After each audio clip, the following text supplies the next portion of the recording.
It's been an eventful day today, so I really wanted to go out today to get a little bit of an exercise, to walk in New York City as much as I could. And I went to Kmart first and got quite a few Johnny Lightning cars, four of them to be exact. Wanted to get five, but the last one just didn't find a version that had no production issues, which is surprising because I had generally have a pretty good experience with Johnny Lightning.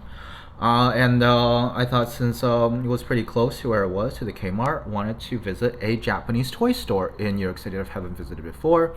I've looked at their online store, which didn't seem to have anything interesting, but I was like, it's right there, right? And I went there. They did have, as you can see, right in front of you, Tomica Limited Vintage. This was the only regular release. I got this for $25 without considering tax, which I think is pretty good because originally in Japan that would be $23 or the equivalent of, obviously they use yen there. This one was in a display cabinet, so it was outside of the box, and as a result the box is pretty messed up, but I don't really collect the box, and it's still it's still a box. It can still hold it, keep it protected, and that was good enough for me. And then on my way back, I stopped at my local Target, found the last Ford Bronco I needed to complete my off-road set. I mean, I don't really need to, right? But it's there. It was a retail price, so why not? But I'm gonna talk about these Johnny Lightnings that I got, as well as the Ford Bronco, in my next video. But this one, Tomica Limited Vintage, always want to give them their own spotlight.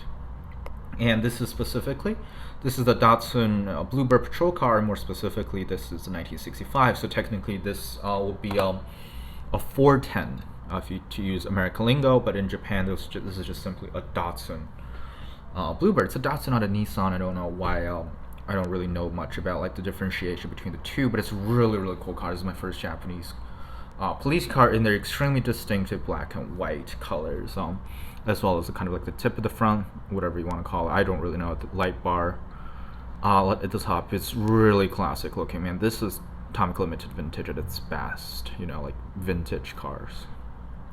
Rolls perfectly, suspension, like, man, I cannot not marvel at these things. Like, whenever Tomica Limited Vintage makes a car, it's like, it's perfect scale model, and a perfect play thing if you want to use it as such. It still has perfect playability. Now, this was used as a display case. It was out of the box, but when I picked it up from the display case, it was pretty dusty, but I was able to quickly determine that like all of them are actually just dust, and after a really quick dusting, it looks pristine, and that's what you can expect with Tomica Limited Vintage. It's great. It doesn't have any side mirrors, but I don't think it needs any. Just looks great. Let it focus. Look at the front grille, the lights, empty license plate, as you would expect from a Tomica Limited Vintage. The license plate might have a little bit of a chip, which is unfortunate, but I don't think it subtracts from the model. On the side, you can see in black letters, it says a police station. It says patrol, I want to say, right here.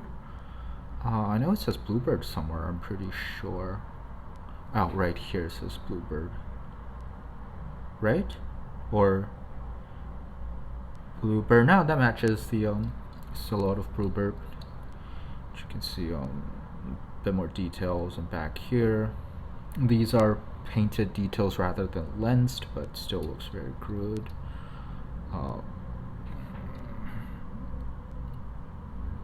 Yeah, see, the back license plate is perfect.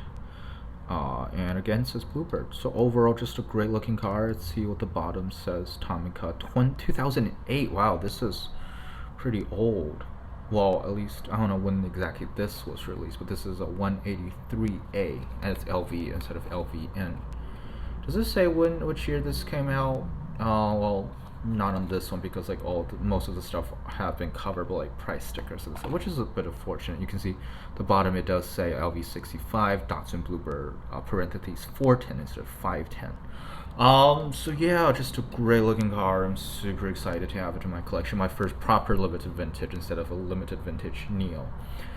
Just a bit of a comparison. We'll see a 510. This is a green light, so like much cheaper than TLV, but it doesn't look bad next to it. You can see it obviously has an opening hood, which as far as Greenlight is concerned, it's pretty good. The lines are pretty clean, so I don't mind it there, even though usually not having any opening parts mean just the lines are cleaner, which is actually my one complaint against the Tomica Limited Vintage Ferraris. Just they don't all necessarily have like the cleanest of lines, even though I know it's Tomica Limited Vintage, so they can do it better than anyone else would be able to do. But future would just be nice if everything is all clean and no gaps or creases. And just in comparison, not really fair, but the Hot Wheels one, and just see, like, I don't understand the craze for the Hot Wheels ones. And obviously TLV, this is a 410, these are actually 510s, and even then they're not the same style. Hot Wheels is doing the two-door sedan, while Greenlight, this BRE is actually a four-door sedan. You can tell, right? That's a door back here, right? No, actually, it's also the two-door sedan. Never mind. So these two are actually the same body style, but just like, look at the details as well as the proportions. Like, in my personal opinion, like the Hot Wheels version of the car barely looks like a 510 Datsun. They're just like so elongated. I mean, so much wider than it's supposed to be. It just doesn't look good in my opinion. So like, I just don't really get like the Hot Wheels 510 craze. I think the 510 wagon is a lot better than the sedan version of the car. Yeah, but overall, I'm really happy. My first Japanese police car, and this is very distinctive, right? I'm not even the biggest manga guy or anime guy, but like, you see this style all over the place. Yeah, the only really thing I really watch that might even have cars in them will be Detective Conan, which has a lot of these stylings of police cars. So I'm really glad to have it. One of the side characters actually drives a red RX-7, so that's pretty cool as well. But yeah, that's it for the video. I'll do my video on Hot Wheels and Giant Lightning in a bit. Thank you for watching, and goodbye.